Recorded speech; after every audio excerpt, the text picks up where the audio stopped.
Hello, I'm Alison. Thank you very much for joining me today. I am hoping that over the next 20 to 30 minutes we'll be able to look at some of the questions that you've been coming to us with, either speaking to our account managers or through LinkedIn and Facebook and Twitter.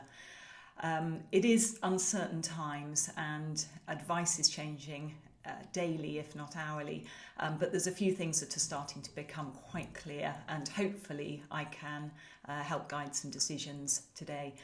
The biggest question that everyone is asking is around postponement, cancellation and insurance that's going to cover that or not. The truth is, on insurance, at the moment nobody knows for certain, but the suggestion is that business interruption insurance is highly unlikely to pay out. I've spoken to a lot of businesses and all of those that have checked with their insurers are saying that it is not looking like they'll be able to put a successful claim in. We've got further details about that on our blog if anyone is interested in the finer details. But in essence, because COVID-19 didn't exist, you can't insure against something that didn't exist at the time you took out your insurance. That's the nuts and bolts of it. So the advice that I think almost everyone is giving their couples is to postpone. That is without doubt where everyone is going. If there's weddings booked over the next 3, maybe 4 months, the best course of action is postponement. And I think that's where everyone is at the moment, and very much where your questions seem to relate to. So one of the questions was relating to whether it is reasonable suggesting a midweek date if couples are wanting to postpone. Should you still be offering your Saturdays? I think this is particularly aimed at venues. Speaking to those venues that work in the conference trade and the users of conference venues, there's going to be a real demand for all of the conferences and meetings that have been postponed to take up a lot of event space in the autumn and going into next year. There's going to be a lot of restructuring of companies, restructuring of teams, and event space is going to be very, very tight. So you might not want to be postponing somebody to midweek. That's prime time for the corporate sector. So I would actually try and encourage people to go the other way, encourage them to go for Saturdays, Sundays if you can. We have a question on if your couple is wanting to postpone, is there any indication of whether they should be postponing to a date later on this year or sometime next year? We really don't have a clue. The assumption is that by the autumn things may well be relatively back to normal, and I know as businesses we're really keen that things should return to normal as soon as possible. Depending on how the infection spreads, there is a chance of a winter outbreak again, so you might just want to bear that in mind. I guess if I was going to take a punt on it, I'd be saying encourage couples to go for this autumn because economically that makes more sense to you. You're not going to want to put them off till 2021, and you've probably already got quite a few bookings for 2021. So economically, if you can persuade them to go for the autumn, but make it really clear that if for any reason they're then uncomfortable with the autumn booking, you'll be happy to postpone it again. I think they'll need to have those assurances. It's obviously, people haven't been in a situation where they might need to postpone twice. So it's uncharted territory, and we just need to use common sense. We've got a question on if people are actually cancelling, what do you do regarding deposits? I would actually say in this situation, just look at the reason that they are cancelling, and I think anyone can expect their couples to be a little bit reasonable in their demands as well as their expectations. So generally, if people are planning to get married, they'll still be getting married. There might just be a delay. Is it that they've got really significant cash flow issues, in which case they're not going to be able to pay the final balance at the end of this, so the wedding's not going to take place. Therefore, you're probably better off keeping the goodwill there just in case and refunding the cancellation. If it is just that they're wanting to have the money back in their bank account during this time of uncertainty, you can certainly understand that. They don't know that you're going to be around at the end of all of this. Perhaps try and find a way to incentivise them to keep that wedding booked in. Obviously, legally, you're quite within your rights to hold on to their deposits. But morally, is that what we want to do? It's a really, really tricky one. It's a real mix as well. 50% of the businesses we're speaking to are saying no, they're not going to.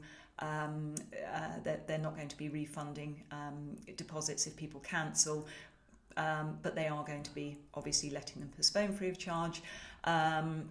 50% are saying no, if people want to cancel, if things are that uncertain, then yeah, that's absolutely fine, we will refund. So it is, you're going to need to think about your reputation at the end of it, your goodwill, and what feels right. But perhaps most importantly, think of an incentive to encourage them to stay.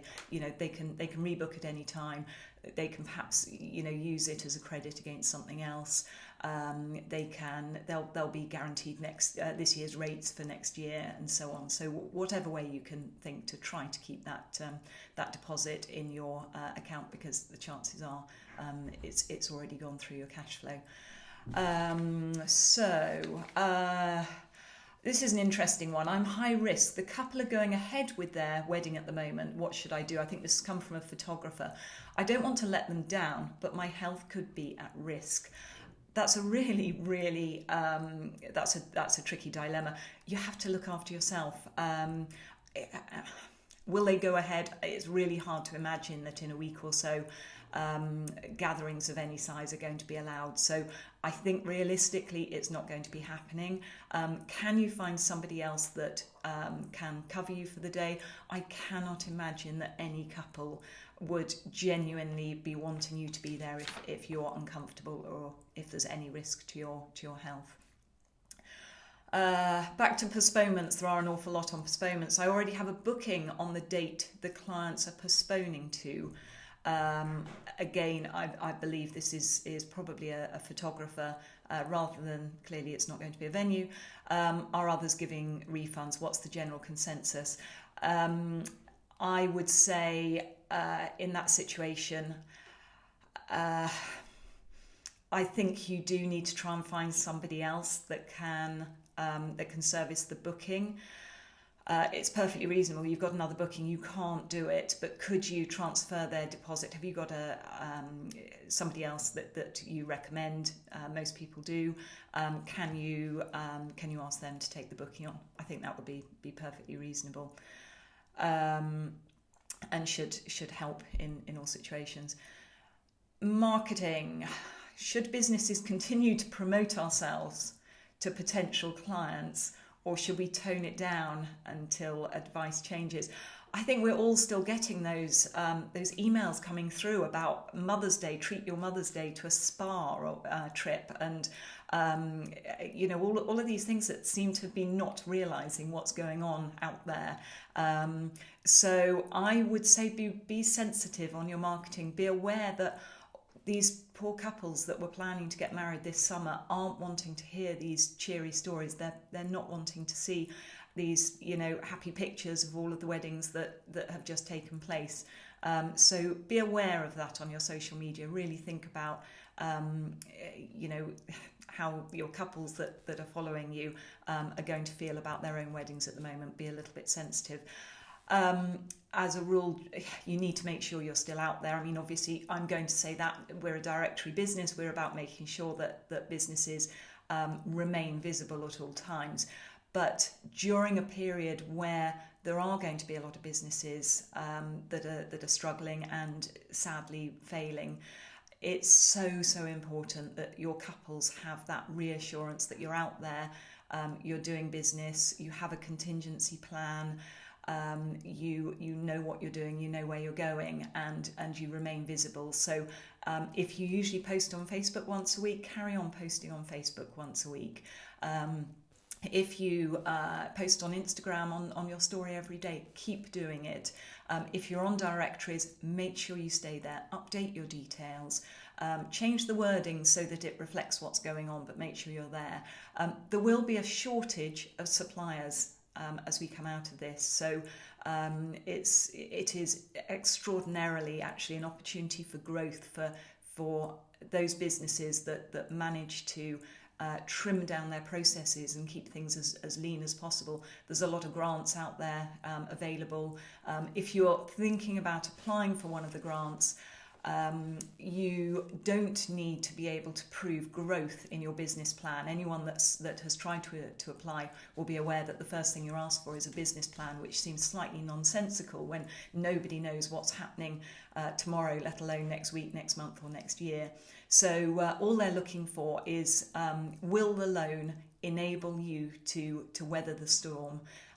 If you can get through the next few months by having a loan to pay your staff, to make sure that everything can keep ticking over, will you have a viable business at the end of it? And in almost all cases for wedding businesses, the answer is a resounding yes. Weddings will continue to take place. As soon as this is all over, there will probably be greater demand. There's going to be all of the weddings that have been postponed from this spring and summer will all be in the autumn at the same time as all of the conference trade. There is going to be a lot going on there. So you need to stay visible. Those couples, while they're at home twiddling their thumbs, are going to still be working out what they're wanting to do, looking for their suppliers, planning their wedding for next year. All of that will still be going on. So please, for goodness sake, don't just stop everything. Use a loan, use credit, do whatever you can to just keep your normal activities going, but be sensitive. I think the other questions that are coming in are all still questioning on the postponement and insurance implications. Sadly at the moment we really don't know. Okay, we have a good question here on reviews. So concerned about online reviews that are perhaps a little unfair given the current circumstances, and whether the online review sites are going to continue allowing people to post. I think at the moment they are. I think so far we haven't seen a single negative review, certainly on our site, of how people have been looked after. I think all of our venues and all of our suppliers are doing the most fantastic job at really making sure they do the right thing by their couples, and that's being reflected online. If by any chance you do get a negative review, our advice would be, as it always is, stop, have a cup of tea, make sure your response is in perspective, but then make sure you respond. Just let people know why you had to make the decision, and anyone reading the review will absolutely understand. This is the sort of thing we may need to make a decision on later on, as to whether reviews left at the moment are reflective of how you usually run your business. This is exceptional times, and while I think everyone will expect all businesses to be doing the right thing by their clients, it is unusual times, so people will bear that in mind. And as a very last one, someone starting to be forward thinking, which is lovely to see. So any practical tips on things we could be doing while we're unable to do weddings? It's a huge topic. We could talk about this for some time, so I think it would be a good one for another webinar. I don't think most people are quite yet at that stage. I think most people are just in survive mode at the moment, just trying to work out how they're going to manage over the next few months, and what they can be doing to look after their current wedding couples that are needing their support and advice. So we will come back to that. There are already, I know I'm hearing of venues that are using it as an opportunity to do video tours and so on. And we've got venues at the moment that are doing self-guided tours. so that it's not needing the sort of face-to-face contact. So I'm sure there's going to be a lot more ideas. So do keep feeding those back to us, and we'd love to be able to feed those out to our whole community and let others know. So thank you very much indeed for your time today. Good luck over the coming days, and we'll intend to be back with a little bit more information early next week if that is helpful. Thanks very much.